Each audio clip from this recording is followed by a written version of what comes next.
Yo, what's up guys, it's your boy Sami here. Today we are gonna see, what if Naruto married with Kuroka, part 2, hope you'll enjoy this video. So before we start please subscribe to our channel, and like this video. So let's get into the video. Eurotank Panther 1A3 main battle tank. Besides Blacklight, as its original designer, the list of manufacturers for the Panther 1A3 mounted combat system reads like a who's who of the biggest European auto, tech, and weapons companies. Its main cannon is of German design, its targeting system is French, its power plant is from Austria, its gearbox is from Spain. The European Federation proudly boasts this fact, but keeps quiet about the Panther's chassis which is actually Israeli. In fact, much of the Panther's internal design and layout is borrowed from the Israelis. Much of that technology, e.g. the Merkava tank, was originally designed by Israel. By using the same hydrogen engine technology that powers the AMZ-26 Badger, the Panther 1A3 is able to go much longer with little to no refueling, especially when compared to the M5A2 and T100, making the logistical problems of supplying Panther units less troublesome or expensive. Considering the historical fuel problems of tanks during World War III, this could be a vital advantage. Much like the AMZ-26 Badger's engine, it makes little to no sound when on the move. The Panther is also equipped with a 7.62mm chain gun, which can be replaced with a high-power microwave emitter. The high-power microwave transmitter is considered a cruel weapon by critics, and a move has been made to have them banned by the Geneva Convention, though no actual notion to ban it has been made. As a result, the Panther is one of the most advanced main battle tanks in the world. It is one of the most feared main battle tanks in the world. One of the most unique aspects about the tank is that it only crews 2, instead of the normal 3 or 4. Thanks to the advancement of technology, reduction of crew numbers has lessened, allowing more space for the 2-man crew, as well as the ability to house more electronic equipment to operate the tank. The commander is both commander and gunner, thanks to the multi-use systems. The driver has been given a screen in order to drive from the inside. Safety systems were also state-of-the-art. In case the tank is destroyed, the crew is completely safe, as the ammo stowage is completely separate from them, thanks to its autoloader. Automatic fire control systems, as well as escape hatches on the floor were installed. Thanks to its anti-mine and explosive reactive armor (ERA) systems, the tank has been rendered immune to EIDs or improvised explosive devices. As for the name, it was a unanimous decision to name it after the best tank in World War II. After all, it was only proper that they name their best tank after such a successful design. As for armored vehicles, the AMZ-26 Badger was a favorite of Naruto's, as it was a fast and well-armored vehicle. Thanks to the advancement of countermeasure systems, every vehicle in the European Federation was rendered immune to any aid. The worst thing that could happen to a Badger is that it gets flipped over due to its lightweight. A capable commander on the field, and able to make on-the-spot decisions when under heavy fire, he became distinguished in the Middle East during a terrorist attack on one of the major cities. He has already refused several promotions, as he would rather operate on the field than work behind a desk. A trait he had inherited from his grandmother. He was born to Alicia von Rieger, younger sister to Adelaide, and a German tank commander by the name of Welkin, though he inherited his grandfather's blonde hair for some reason. Unfortunately, 10 years after he was born, an accident occurred that killed both parents, while leaving the child with a missing right arm. Though he was at least given some semblance of comfort, as thankfully his younger sister wasn't there with them. Issei von Rieger, born November 3, 2020, was only 5 years younger than Naruto. The accident occurred when they were going to pick up Issei from Adelaide's place, as the youngest child had gone to visit her cousins. Unfortunately, that never happened. Now at 15 years old, and attending high school in Munich, she makes occasional visits to her brother and sister-in-law. She was at least spared the grief of losing her parents, as she was too young to remember. She plans on following her father's and brother's footsteps into becoming a tank commander once she graduates high school, joining Blacklight, and going into the family business. So how was school? It's good, nothing special though. Issei answered. Like her mother, she was born with vibrant brown hair. Alicia was the only daughter to have been born with brown hair, as opposed to red. That's good at least. So how about you? She asked him. How's my cute little nephew? Naruto chuckled through the phone. He's a healthy eater. He's wondering when her aunt will come to visit. They'll be sure to come this summer. You better. Issei snorted at his joking tone. So what about you? How's work? Nothing special, just made contact with the devils, and Grandma is already doing peace talks with the 3 factions. Do you think we can come into a peace treaty? They will have to. He drily said. They can't risk war with us, a war they know they will lose, since we have the advantage on both numbers and technology. You know, Issei began. It baffles me how they have been around for a long time, and yet they made no effort to advance their technology. That's what happens when you rely on magic too much. There is little to no room for progress when that happens. Though I would be lying to myself if I didn't wish it would stay that way.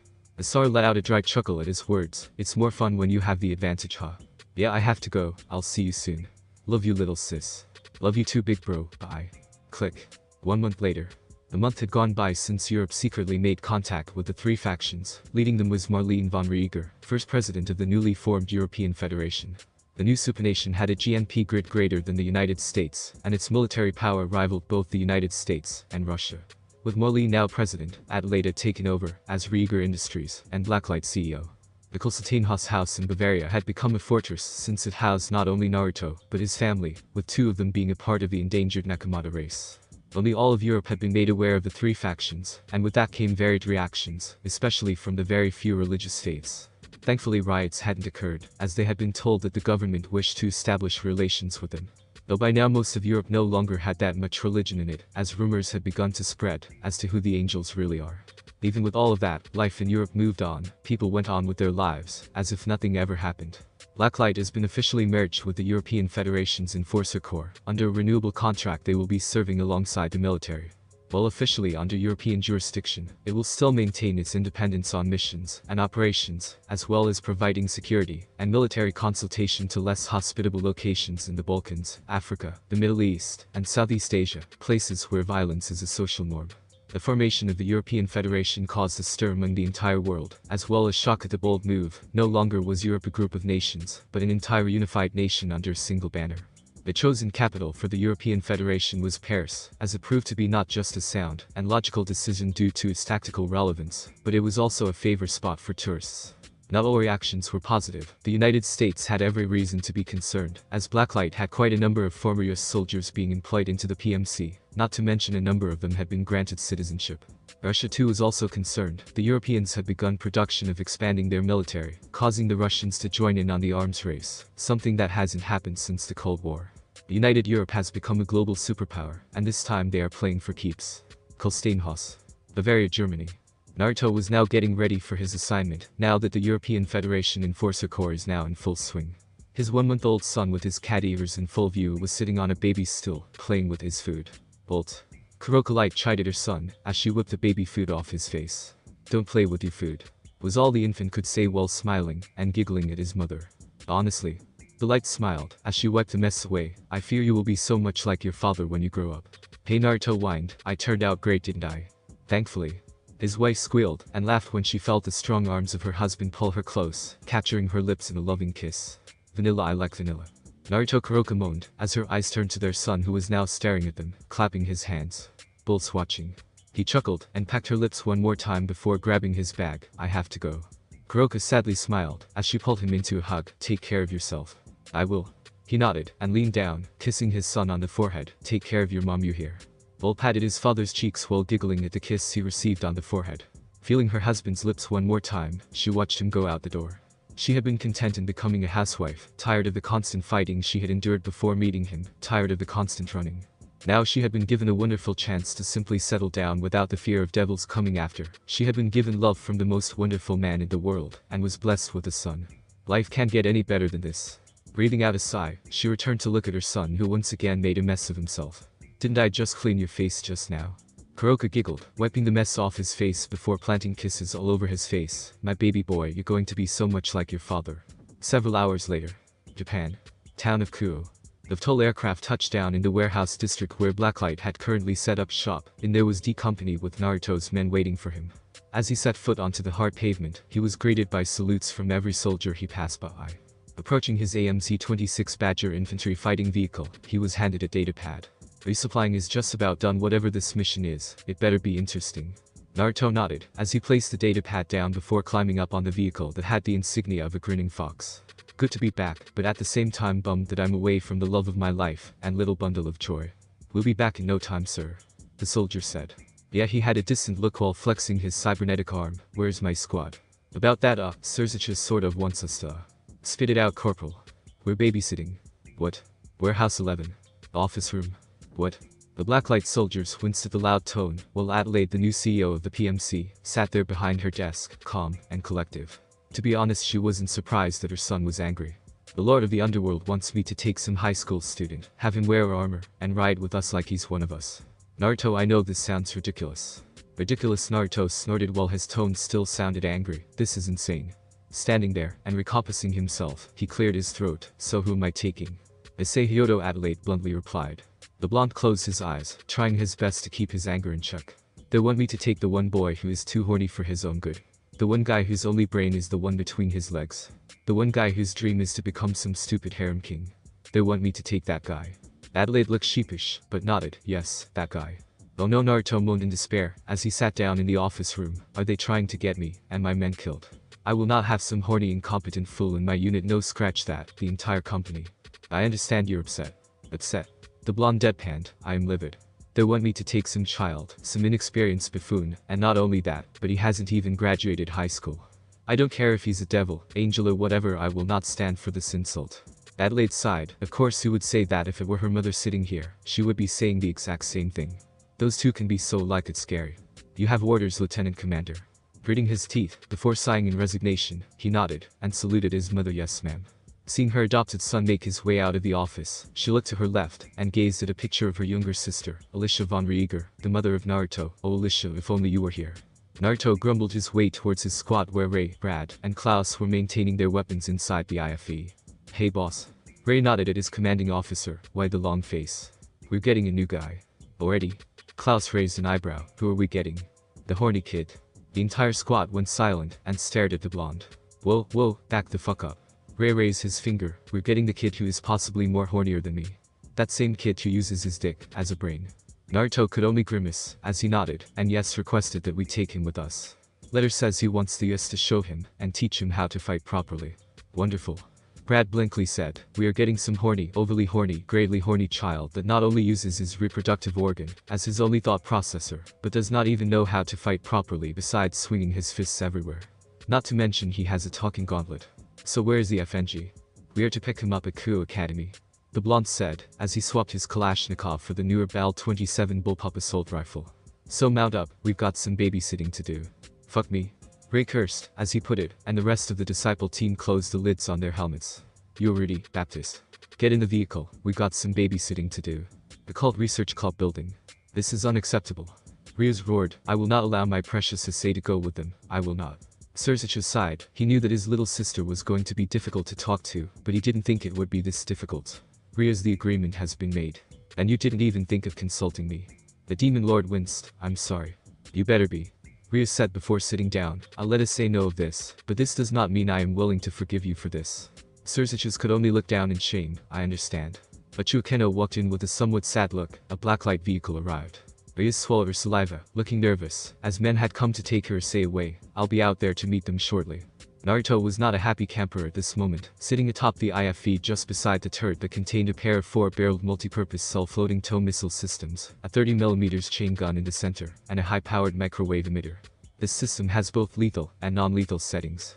The non-lethal setting can quickly disperse groups of infantry by inflicting an intense sensation of being burned alive, while not actually causing any physical damage. The lethal setting is much more fearsome, and some commanders prefer not to use it, as the end results could only be described as horrific. The only known commander to use the lethal setting on a frequent basis was none other than Lieutenant Commander Naruto von Rieger. The microwave emitter was an extremely controversial weapon, as when its lethal setting was used, it was known to literally melt a man's skin off his bones, leaving nothing but their bony remains. No infantry was safe from it, not even light vehicles were safe, as the weapon would melt metal, sometimes literally fusing the occupants together with the vehicle. It was that much of a controversial weapon. He sat there, as he spotted a certain red-haired 18-year-old young woman with her peerage walking out of the small building. Dropping down onto the ground with his squad already waiting, he approached the group. Lady Gremory. Lieutenant Commander.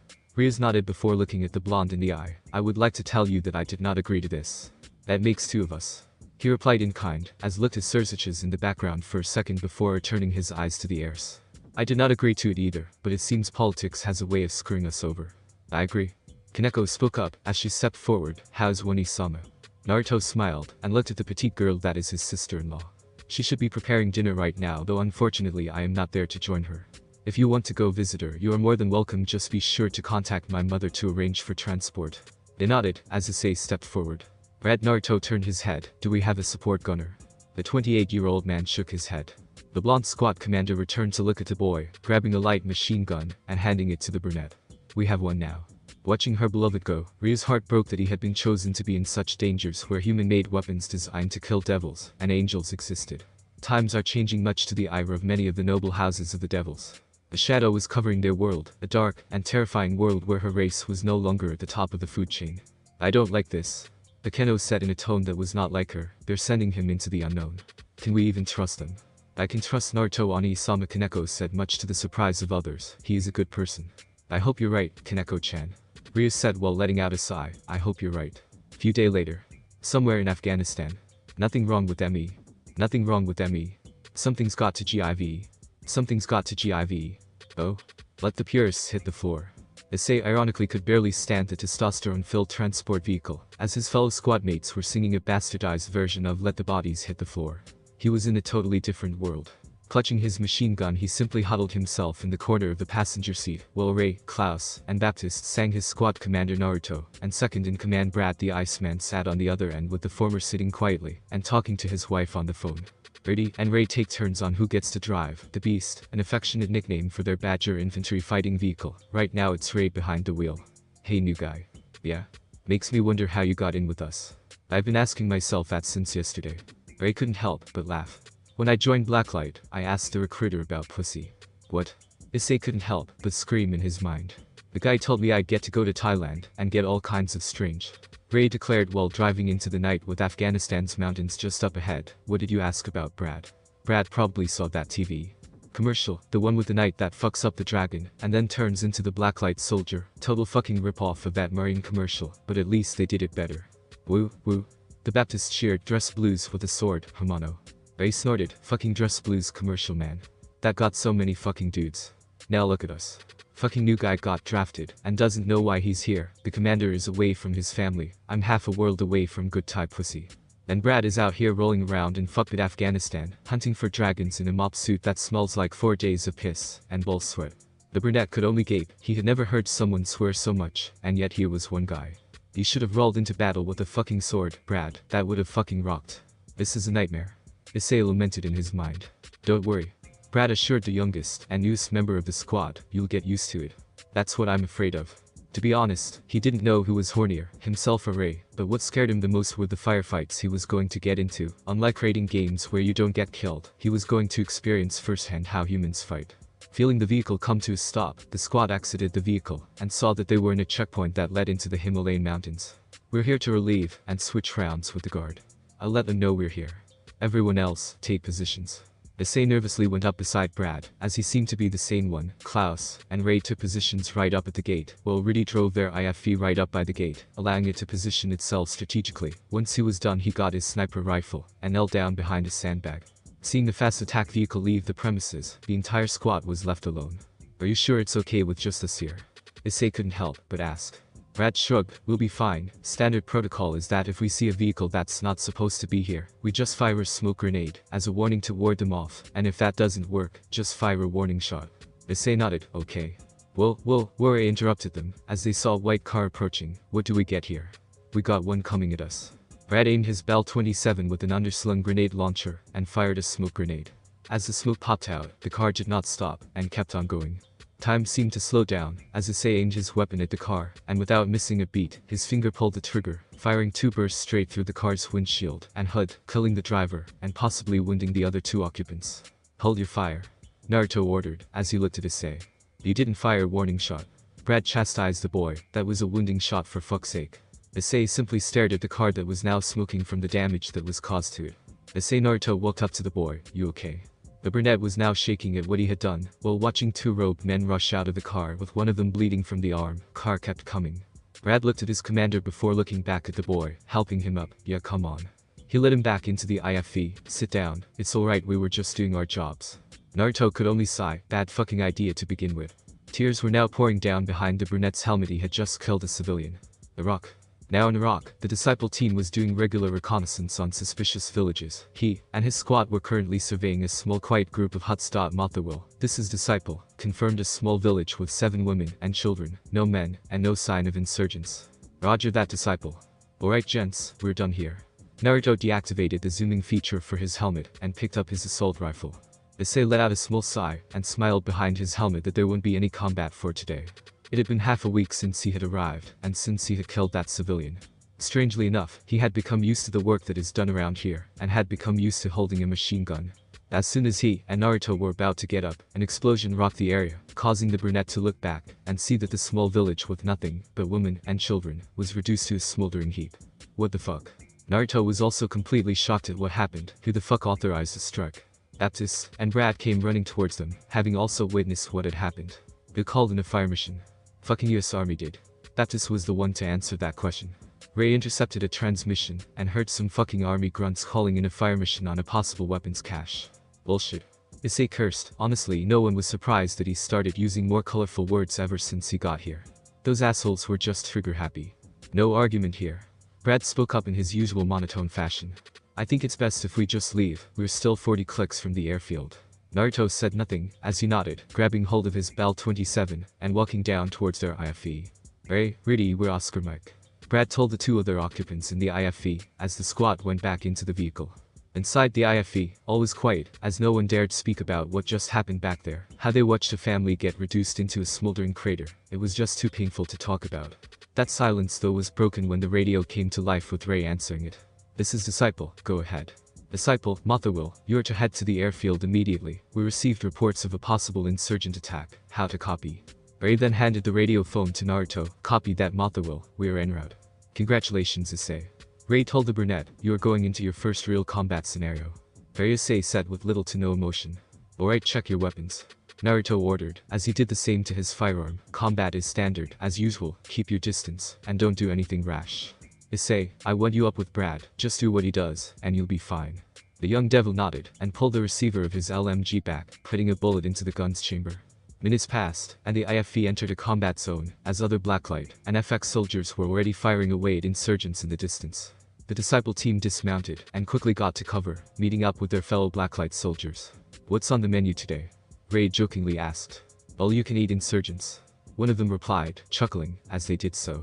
We spotted at least 24 foot mobiles with a few of them carrying RPGs. So far they haven't fired them yet. All we've been getting for the past few minutes since it started was Alaska fire, nothing more than that. Have snipers immediately take anyone that pops their head out. Issei, get to work.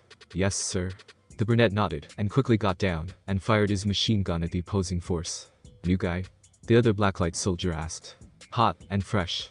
Brad replied before joining the devil, but he's learning.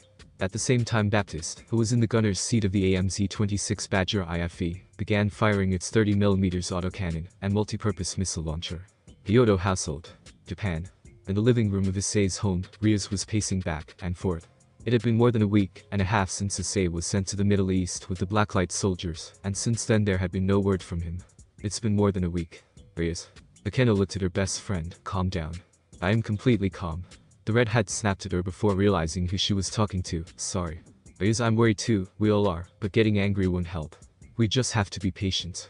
He's out there fighting against people who could very well kill us with the weapons they have. I can't believe my brother would do this. We just have to trust Rieger, the raven-haired girl told her. If Kaneko-chan trusts him then we should too. Rias finally sits down and lets out a long audible sigh. I just hope they can bring him back safe and sound. I do too. Has Kaneko gone to visit Kuroka? Akeno nodded in confirmation. She has. Kolsteinhaus. Bavaria, Germany. Kaneko didn't know what to think of the sight she was seeing. In front of her was her older sister, currently breastfeeding a baby boy with cat ears. A male nekashu is something that is extremely rare since most nekamata are born female. It was an extremely bewildering sight for her. It was not too long ago did she witness Kuroka kill her king in cold blood, and it was not too long ago did she witness her lose control of her powers. Now it seems that those memories were really far away, as she was now looking at her sister who was giving off a motherly glow. You know, Kuroka spoke up while a blanket was covering her right shoulder, as she fed her son. I never expected you to actually come. I half expected you to think this was all a lie to lure you in, and yet here you are. I wanted to know for sure. Kaneko said, as she looked at the figure of her nephew. He's really yours. He's the first male nekashu born in 100 years. The older sibling nodded and smiled. He's my baby boy, my little bolt. He looks so much like his father. Sure, and I know you're still angry at me for what I did, but it had to be done. He was going to torture and experiment on you. I just couldn't let that happen. Nisama. At least the Grimoire was kind enough to take you in, and for that I am grateful. The younger nekashu said nothing, as she watched her nephew finish feeding, allowing her sister to lift up her yukata and cover herself. He's a healthy eater. The black-haired nekashu giggled. He has his father's appetite. He's going to grow big and strong. Yes you are, yes you are. The infant giggled and cooed at the sound of his mother nuzzling her nose on his nose, lightly patting her face with his tiny hands. It was strange, seeing her older sister like this. Normally she was a playful and coy type of person, but she guessed that becoming a mother would even change her. Would you like to hold him? Would you like to hold him?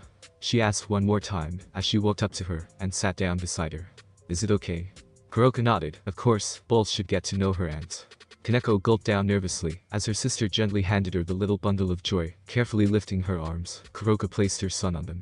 They're just like that, and makes sure to hold him close so that he doesn't fall over. To be honest, Kaneko had never held a baby before until now, and it was a weird feeling for her. Here in her arms was her nephew, the first male Nakashu in over 100 years. From there she could see the whisker-marked baby toothless smile at her. He likes you, see, you're natural. MMM. The white-haired girl nodded. Something's bothering you, it's that friend of yours, isn't it? You're worried about him being in the Middle East. Her silence said it all. Sharon, you're worried about him. He's a pervert. The older woman rolled her eyes. Sharon, once he comes back, he will never be the same. The first time someone steps into the battlefield, you will never look at him the same again. He will be a completely changed man, for better or for worse. What are you talking about? Kaneko asked her older sister while putting her nephew to sleep. The first time Naruto went abroad for his first ever mission, he came back a month later with different eyes, the eyes of a soldier, a warrior. While I could still see the same fun-loving man in him, most of it has been overrun by the soldier Naruto. It's hard to explain it in words compared to seeing it for yourself. When I saw him, he needed all the emotional support I gave him. Every night he would wake up screaming and crying when he saw him.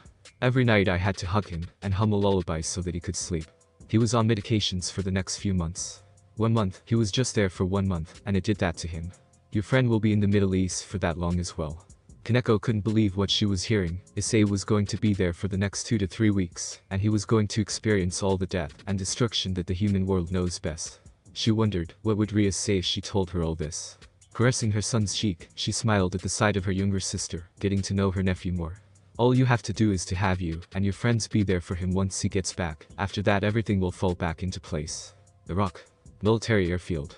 The fighting had stopped when all 24 insurgents were wiped out by sniper and IFE fire. Right now the disciple team was huddled in their squad tent, checking their weapons, with Brad showing their youngest and newest member of the squad how to clean his.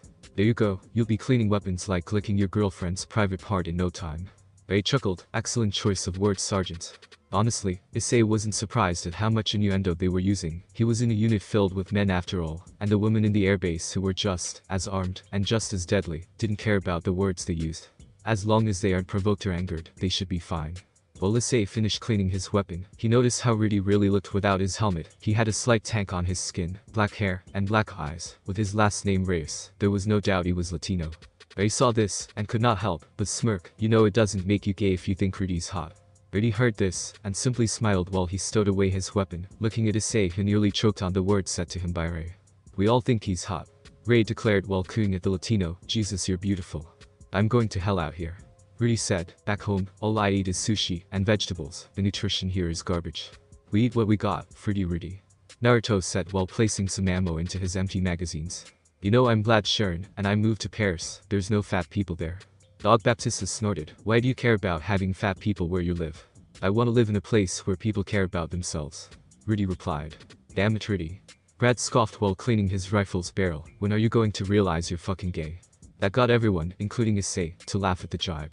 The world you live in with Banana Republic Daisy Duke shorts, and now you're rolling into battle with your damn chicken suit and glasses. Brad took a glance at the semi-ghillie suit before returning to his weapon. You dress like a pimp queen. I don't dress like no goddamn pimp queen. Rudy corrected the sergeant as he put on his shades. I wear clothes that are body conscious. Issei and the rest couldn't resist laughing at that. Out of everyone in his squad, Rudy was the nutritionist and health inspector, making sure everyone was healthy and doing daily exercises so that they could stay in shape. Issei himself was thankful for all the help he had been giving him. In just a few weeks he had already started gaining some muscle. Rudy was his close combat instructor. For the past week and a half he had taught him different kinds of martial arts. It was thanks to him that he was also eating healthier than before. Worst thing that could happen. Ray told them, as he pointed his finger at Issei. Rudy turned Issei into his very own mini-me. Is that so bad? Rudy asked, getting laughs from everyone. What do you think about Issei? The brunette shrugged. If it gets Rias watering her mouth while she checks me out, fuck yeah. That's what I'm talking about. Rudy laughed while high-fiving the young devil. If you will excuse me all. Rudy stood up, placed a few rocks into his pouches for weight, and grabbed his rifle. I'm going to do my rounds. I love you, fruity Rudy. Ray screamed as he watched the nutritionist run out and do his laps. So Issei Naruto finally spoke up. What do you think, private military life? I don't know, Issei shrugged again. Feels great I guess, maybe once I graduate high school I'll sign up for sure if Rias will let me. She's kind of overprotective when it comes to me. Overly attached girlfriend Ray deadpanned. Issei blushed, we're not official though. Well, official or not she's wearing the pants in the relationship. 2300 hours. Night had already drawn in, and Naruto and Issei were up on the watch, while US Army soldiers had just recently arrived from a combat mission of sorts. Reports say the purists had definitely been influencing the insurgents in the region. While they sat there with their helmets on, but face guards currently off, they drank some water, as they looked at the night sky. Hey Commander. Naruto turned to his subordinate who looked at him with a straight face. What is it? How do you do it? Do what? Don't get scared. Naruto had to chuckle a bit at the question. Something wrong, sir? No? The blonde shook his head. Do you know the one weakness a devil has? Huh? The one thing that weakness a devil has, do you know? Issei shook his head. Fear. Naruto said, or to be precise, it's the lack of fear they have. I don't understand. It's their general lack of fear of other species. The blonde told him they were in the top from the beginning, and outside of similar races, they didn't fear superior entities besides a few counted ones. As such, their response to a threat or obstacle, even when they use sneaky methods, they simply use power. The power plays and politics that you have seen are but an evolution of the Devil's Society delayed for close to 8 millennia, and only truly evolving after the end of their civil war. What they see as novel manipulation tactics and such, in fact it was human common tactics in ancient Egypt. Again, this brings me to the lack of fear. Some would say that fear is bad, but in nature, the truth is that fear is good. It's the natural restrained system of our minds against reactions due to a superior threat. From that fear, we were forced to adapt. To distract, to circumvent, to think like the potential threat, to outthink, outsmart, and, as we survived, and evolved. Because of that we overcame things greater than us. It has been an eternal cycle, even before this incarnation of humanity. I think I understand. You think that I am good at what I do because I don't feel fear. The blonde told him, as he shook his head, the truth is I am good at what I do because I am afraid. Armor. Insurgent armor. US soldier announced to the entire camp, as he pointed to the other side of the airfield. Fuck. Naruto cursed, go get Brad. Yes, sir. Issei nodded, and ran back to their tent. Back at the tent Ray was standing in a corner, groaning, and moaning in pleasure, as a slight audible pound of flesh could be heard from his lower area. The slapping sound merely made him groan even more, as his right arm that was down there was moving back and forth. Yore. Issei ran in, where's Brad the fuck are you doing? Jesus fucking Christ, Issei. Ray cursed at the brunette, my first ever combat jack, and you just had to interrupt me. Fuck your jack, we're being overrun by enemy armor. Ray growled, and pointed to the bed. Brad's in his grave. Issei rolled his eyes, and knelt down to the bed, shaking Brad. Sir Commander needs you, we're getting overrun by enemy armor. Brad groaned, as he woke up. How long was I out? 6-7 hours, give or take. Good enough for me. Rejoining his commander outside, Issei used the optical device in his helmet, and looked at the lights that were seemingly moving towards him. I'm counting at least 140 of them coming this way. Ray chuckled, so the only real armor we have are our badgers. We're 24 hours away from the next nearest friendly base, and now an entire battalion of Purist tanks are coming straight for us. I like the plan, I really do. There's no armor. Naruto said, as he lifted his visor. It's a fucking town, and it's not moving. What? Issei looked at it again. You sure? Looks like it's moving to me. Autokinesis. Naruto explained, seeing involuntary muscle movements of your own eyes. Those lights aren't going to come any closer than they are. It's a fucking town. 30 or 40 clicks out there at least.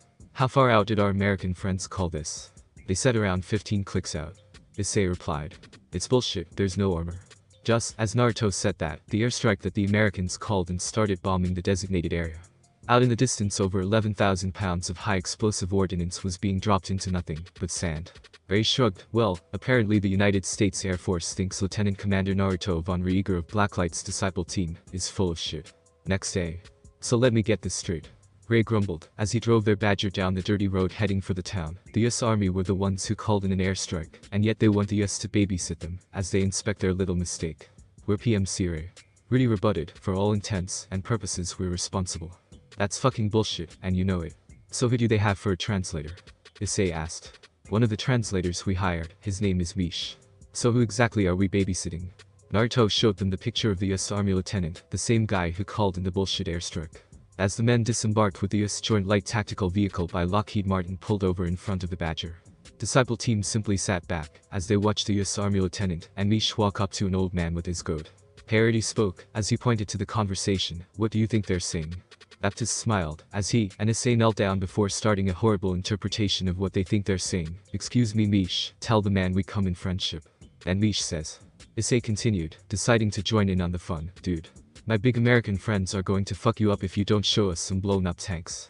They also joined in, and the old man's like. Bubba-da, hubba-da, dubba-da, dubba-da. Issei continued, and Mish is all. Dude. These Iraqis love the fact that we are here. They fucking love freedom, and they thought that those fireballs last night were fucking wicked. Dude. You Americans have killed a lot of sand. The sand was very evil. Baptist then took his turn, and the lieutenants all. Mish, I just shit my panties. Tell the nice man if he doesn't show me at least one blown up tank, I'll look very stupid, and the other officers will all laugh at me. Ray then said, and Mish is all. Dude, throw me a frickin' bone here. How about a frickin' pickup truck with bald tires? Issei started to chuckle a bit, and the old man's all. Hub, to Betty dubbed. And Mish says. Lieutenant, this dude is totally bummed he can't save your career. He's got no tanks. He then pointed to the goat that Mish picked up, but check it out. You can have his bitchin' daughter. And the lieutenant's all weepy, and shit. Baptist snorted, fucking frat house pussy. Just as they finished, the lieutenant returned to his vehicle while Mish approached them with the goat he's holding. Hey Mish. The Baptist called out, what the old man said. He was afraid that we were going to bomb his town tonight. Mish then shrugged when they looked at the goat. LT turned it down. I was really hungry. Mount up. Naruto ordered, as they all got back in the IFE. Hey. Ray spoke up, and pointed to the goat. You going to skin that first, right? As the IFE drove out with the S vehicle, Issei started humming a tune that got everyone surprised that he knew the song. Before long Rudy and Baptist joined in, and started beatboxing while Issei continued his humming, and eventually sang. Her name is Noelle. I have a dream about her. She rings my bell. I got gym class in half an hour. Oh, how she rocks. In Keds and tube socks. But she doesn't know who I am. And she doesn't give a damn about me. Cause I'm just a teenage dirtbag baby. Yeah, I'm just a teenage dirtbag baby. Listen to Iron Maiden maybe with me. Oh. Her boyfriend's a dick. And he brings a gun to school. And he'd simply kick my ass if he knew the truth. He lives on my block. And he drives an IROC. But he doesn't know who I am. And he doesn't give a damn about me. Cause I'm just a teenage dirtbag baby. Yeah, I'm just a teenage dirtbag, baby. Listen to Iron Maiden maybe with me. Oh. Thank you Issei. You're welcome Commander. As they sang, the IFE drove back to the airfield. Deep within the thoughts of Issei's left arm, a faint glow could be seen. You got some interesting friends with you. Thanks for watching my video. Leave a like if you enjoyed my video, and also do consider subscribing to my channel for more awesome content. See you next time, till then sayonara.